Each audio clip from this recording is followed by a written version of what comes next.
Assalamualaikum warahmatullahi wabarakatuh. Selamat pagi sahabat, selamat berbahagia. Barokallah, berkah berlimpah, bahagia, damai, sejahtera lahir dan batin untuk semuanya. Bertemu lagi dengan saya Muhammad Ferry Yusri. Di video kali ini saya akan jelaskan ibadah atau ritual ibadah dan reprogramming pikiran bawah sadar. Nah, kali ini saya akan membahas tentang sholat. Kita tahu bahwa pikiran bawah sadar kita bisa atau ada cara untuk mereprogramming pikiran bawah sadar kita yang powerful, yaitu caranya adalah ada di dalam kondisi otak alfa. Ada caranya di dalam kondisi repetisi dan kondisi otak alfa. Nah, ada penelitian yang bicara bahwa di dalam setiap adzan berbunyi, di dalam setiap waktu sholat itu rata-rata manusia mengalami penurunan gelombang otak, yaitu gelombang otaknya berada di dalam gelombang otak alfa. Nah, ini yang sangat powerful menurut saya.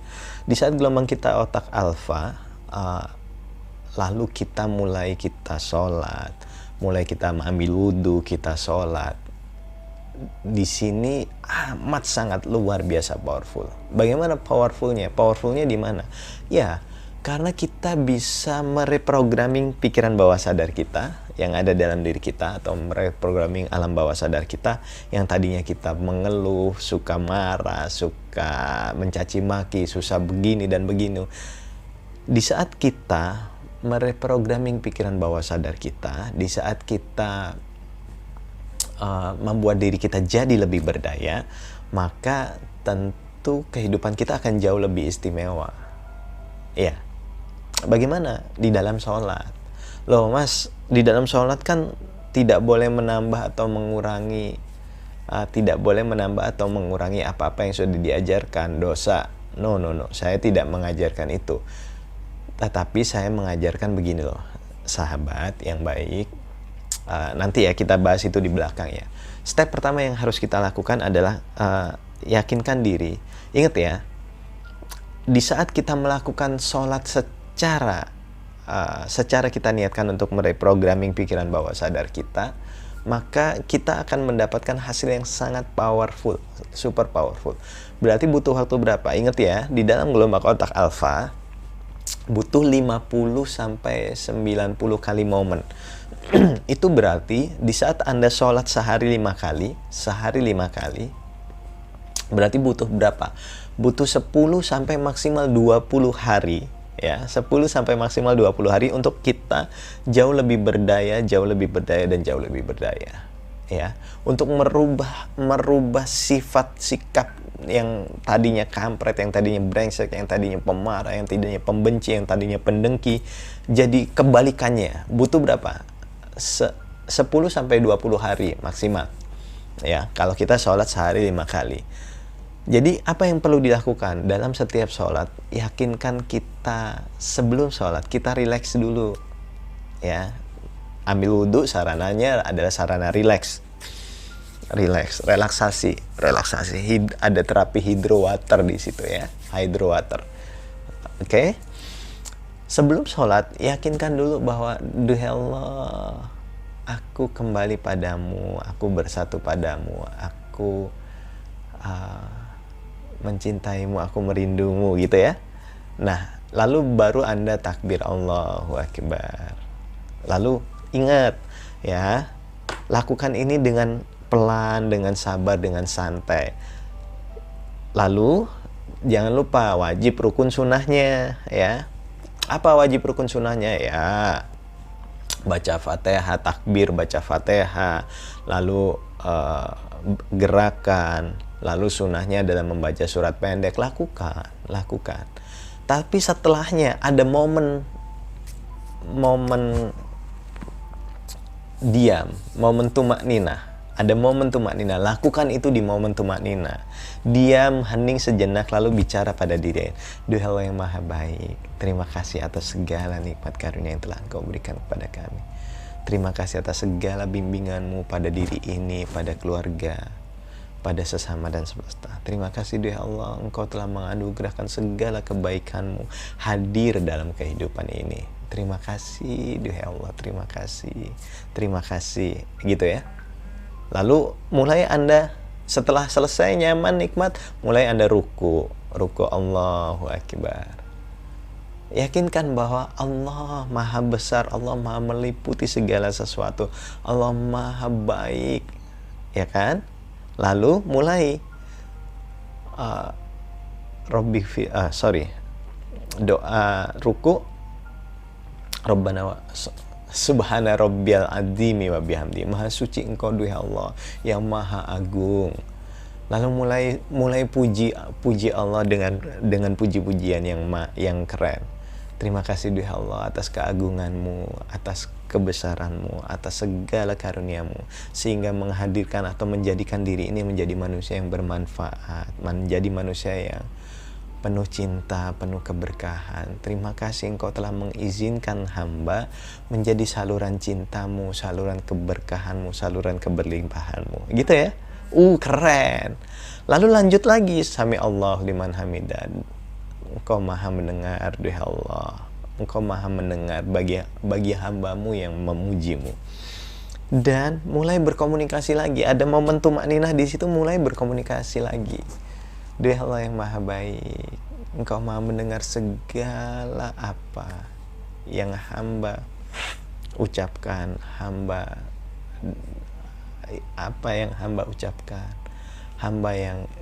segala apa yang hamba lantunkan. Terima kasih duhai Allah atas segala pengabulan doa ini. Terima kasih, gitu ya.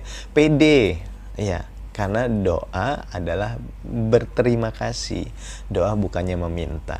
Nanti ada babnya sendiri. Lanjut di dalam sujud.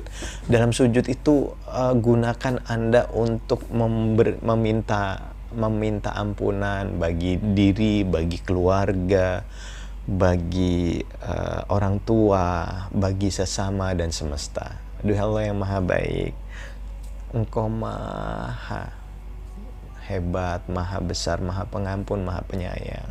Ampuni dosa kami, ampuni dosa keluarga kami, ampuni dosa sanak saudara kami, ampuni dosa kedua orang tua kami, ampuni dosa semua orang yang melakukan hal yang tidak sewajarnya. Beri kami duhai Allah bimbingan agar kami selalu bisa menikmati sholat kami, menikmati kehidupan kami, menikmati sujud kami, menikmati berbisik-bisik padamu duhai Allah. Aduh, nikmat banget. Di saat Anda bisa sholat seperti itu, nikmat banget. Lalu mulai duduk di antara dua sujud ya. Apa? Robbi firli. Nah, di sini jebakan, ada keegoisan diri, juga ada kebijaksanaan diri.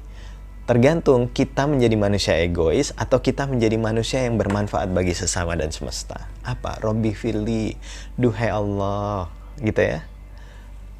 Bukan ampuni aku, tetapi terima kasih duhai Allah atas segala pengampunan-Mu bagi diri, keluarga, dan sesama. Lebih enak mana? Ampuni aku adalah egois, tetapi bagi diri, sesama, dan semesta adalah bermanfaat bagi sesama dan semesta. Terserah, itu pilihan, monggo kerso. Kalau saya lebih suka Robbi firli, terima kasih duhai Allah atas segala pengampunan-Mu yang hadir pada diri, keluarga, dan sesama dan semesta. Warhamni, terima kasih atas rahmat-Mu, atas rahmat karunia-Mu yang selalu hadir terus-menerus dalam kehidupan kami, keluarga kami, dan sesama. Gitu ya. Wajibuni duhai Allah, terima kasih Engkau telah menutup segala aib kami, menutup segala kekurangan kami. Engkau telah menutup segala kebrengsekan kami, sifat-sifat kami yang tidak memberdayakan. Nyaman. Jadi doa itu bukan untuk keegoisan diri, tetapi doa itu untuk bermanfaat bagi sesama dan semesta. Jadi Anda di saat Robbi firli warhamni wajibulni warfa'ni warzukni wahdini wa'afini wa'fu'ani, itu semuanya untuk kebermanfaatan. Ya Allah, mantap. Dan itu di saat Anda melakukan dengan nyaman, dengan kondisi rileks, dengan kondisi yang sadar penuh hadir utuh, dengan kondisi kerinduan pada Sang Ilahi. Saya yakin kehidupan kita akan jauh lebih istimewa. Karena ini tidak hanya sekedar reprogramming di dalam pikiran sadar kita, tidak hanya sekedar reprogramming di dalam pikiran bawah sadar kita, tetapi ini salah satu sarana untuk membangun kedekatan yang luar biasa pada Sang Ilahi. Di saat diri kita bicara, ya Allah, aku rindu padamu, ada kenyamanan dalam diri ini, kerinduan yang benar-benar membuncah pada Sang Ilahi. Dan kita tidak sibuk mengatur Sang Ilahi, karena sholat kita, ibadah kita, ritual kita hanya untuk Allah. Inna sholati wa nusuki wa mahyaya wa mamati lillahi rabbil alamin. Kita nggak atur Sang Ilahi dengan keinginan kita. Kita tidak menjadi manusia yang egois, tetapi kita menjadi manusia yang bermanfaat bagi sesama semesta. Padahal lucunya betapa banyak kita melakukan ibadah karena pahala, karena takut dosa, takut neraka, karena ingin surga. Berhenti untuk itu dan jadilah manfaat bagi sesama dan semesta, gitu ya. Lalu pertanyaannya, Mas, bagaimana hukumnya baca doa-doa itu tadi, gitu ya? Doa-doa itu tadi, kan saya bilang doa itu doa di mana? Di dalam hati, di dalam hati. Boleh. Siapa yang melarang? Wah, itu kan menambah segala sesuatu di dalam dan di luar sholat. Kalau itu pendapatmu, ya monggo kerso, dipersilahkan. Tetapi kalau pendapat saya, boleh, sangat boleh dan sangat powerful. Mengapa sangat boleh dan sangat powerful? Anda sholat bagaimana? Anda sholat sempat nggak mikir kunci yang hilang, mikir uang yang hilang, mikir cucian yang belum kering, mikir hujan, mikir pekerjaan, dan lain sebagainya? Boleh? Boleh ini? Di dalam sholat Anda? Seharusnya tidak boleh. Nah, dibanding Anda memikirkan hal-hal yang tidak memberdayakan ini, kenapa Anda melarang memberdayakan sholatmu? Dan jangan lupa, satu tips untuk menikmati sholat adalah tersenyumlah di dalam sholat. Ya Allah, Akbar. Nikmat, bangun kerinduan kita pada Sang Ilahi. Allah Maha Besar. Di saat engkau bicara Allah Maha Besar, ya benar-benar Allah Maha Besar dan meliputi segala apa yang ada. Nyaman. Luar biasa ya. Jadi sahabat, lakukan ini secara kontinu, terus menerus 10 hari aja atau maksimal 20 hari aja. Kehidupan kita akan jauh lebih istimewa, jauh lebih boom. Apakah Mas Ferry sudah coba? Sudah, saya sudah coba dan saya berusaha untuk istiqomah. Yang repot itu adalah istiqomahnya. Ya, yang repot itu adalah menikmati dalam setiap sholat kita. Kita semua sudah tahu caranya, tetapi sayangnya kita semua sedang susah untuk melakukan itu secara kontinu. Jadi wajar dong kalau kehidupan kita nggak berdaya amat. Kenapa? Karena kita tidak melakukan secara kontinu, ya. Jadi jangan salahin Allah. Yang salah siapa? Yang salah ya diri kita sendiri. Oke, sahabat.